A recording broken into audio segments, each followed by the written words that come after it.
Royal Challengers Bengaluru, Sunrisers Hyderabad మధ్య super war జరగబోతోంది. ఈ ఆసక్తికర పోరుకు బెంగళూరు ఆతిథ్యం ఇవ్వబోతోంది. ప్రస్తుత ఫామ్ ప్రకారం చూస్తే సన్ రైజర్స్ హైదరాబాదే హాట్ ఫేవరెట్ గా కనిపిస్తోంది. కాకపోతే బెంగళూరులో రికార్డులో SRH కు అనుకూలంగా లేవు. చిన్నస్వామి స్టేడియంలో ఆడిన 8 మ్యాచ్ల్లో 2 మాత్రమే గెలిచింది.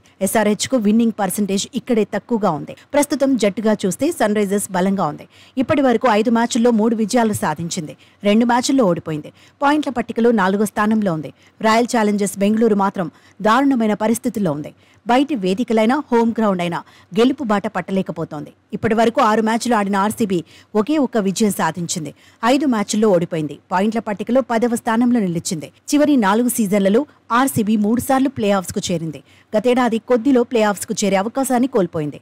ఈసారి ప్లే ఆఫ్స్ చేరాలంటే ప్రతి మ్యాచ్లోనూ సత్తా చాటాల్సిన పరిస్థితి వచ్చింది. బ్యాటింగ్లో సన్ రైజర్స్ టాప్ ఆర్డర్ అద్భుతంగా ఉంది. Travis Head, Abhishek Sharma super form లో ఉన్నారు. ప్రత్యర్థులు ఎవరైనా దూకుడుగా ఆడేందుకు ప్రయత్నిస్తున్నారు. మిడిల్ ఆర్డర్లో క్లాసెన్, మార్క్రమ్ అడ్వాంటేజ్ గా మారారు. అబ్దుల్ సమద్, ప్యాట్ కమిన్స్ తో బ్యాటింగ్ ఆర్డర్ బలంగా మారింది.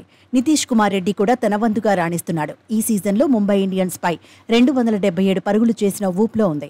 బౌండరీలు చిన్నగా ఉండే చిన్నస్వామి స్టేడియంలోనూ SRH బ్యాటర్లు రెచ్చిపోయే అవకాశాలున్నాయి. తుది జట్టులో సన్ రైజర్స్ హైదరాబాద్ మార్పులేమీ చేయకపోవచ్చు. టార్గెట్ ను డిఫెండ్ చేసుకోవాలనుకున్నప్పుడు నటరాజన్ ను ఇంపాక్ట్ ప్లేయర్ గా ఆడించవచ్చు. చేజింగ్ కు వెళితే రాహుల్ త్రిపాఠిని ఎక్స్ట్రా బ్యాటర్ గా వాడుకునే అవకాశం ఉంది.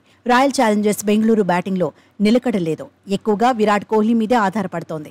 ఇప్పటికే జట్టులో 19 మందిని ప్రయోగించినా ఫలితాలు రావడం లేదు. డూప్లిసిస్ గత మ్యాచ్లో రాణించాడు.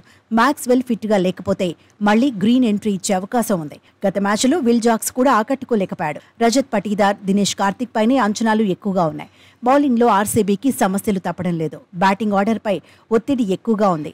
బౌలింగ్లో సరైన ఆయుధాలు లేవని ఇప్పటికే డూప్లిసిస్ కూడా చెప్పాడు. 200కు పైగా స్కోర్ చేస్తేనే గెలుస్తామేమో అని అసహనం వ్యక్తం చేశాడు. ప్రధాన బౌలర్ సిరాజ్ కూడా తేలిపోతున్నాడు. ప్రత్యర్థులను కట్టడి చేయలేకపోతున్నాడు. కొంతకాలంగా బెంగళూరు పిచ్ పేస్ కు అనుకూలిస్తోంది. 2021 తర్వాత ఫస్ట్ ఇన్నింగ్స్ యావరేజ్ 190కి పైగా ఉంది. కానీ ఇప్పుడు అది 180కి పడిపోయింది.